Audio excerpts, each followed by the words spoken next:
بسم الله الرحمن الرحيم. إنا أوحينا إليك كما أوحينا إلى نوح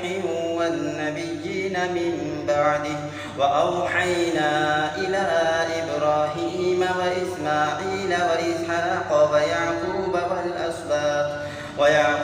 والأسباط وعيسى وأيوب ويونس وهارون وسليمان وآتينا داود زبورا ورسلا قد قصصناهم عليك من قبل ورسلا لم نقصصهم عليك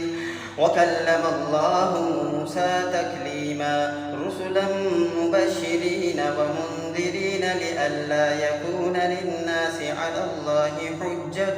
بعد الرسل وكان الله عزيزا حكيما لكن الله يشهد بما أنزل إليك أنزله بعلمه والملائكة يشهدون وكفى بالله شهيدا إن الذين كفروا وصدوا عن سبيل الله قد ضلوا ضلالا بعيدا إن الذين كفروا وظلموا لم يكن الله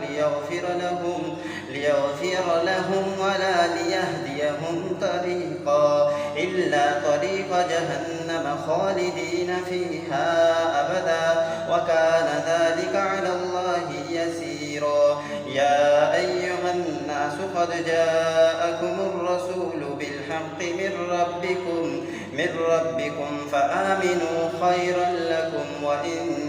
تكفروا فإن لله ما في السماوات والأرض وكان الله عليما حكيما يا أهل الكتاب لا تغلوا في دينكم ولا تقولوا على الله إلا الحق إنما المسيح عيسى بن مريم رسول الله وكلمته ألقاها إلى مريم وروح منه فآمنوا بالله ورسله ولا تقولوا ثلاثة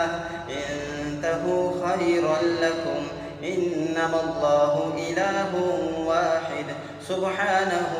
أن يكون له ولد له ما في السماوات وما في الأرض وكفى بالله وكيلا. سورة النساء ركوع number 23 complete.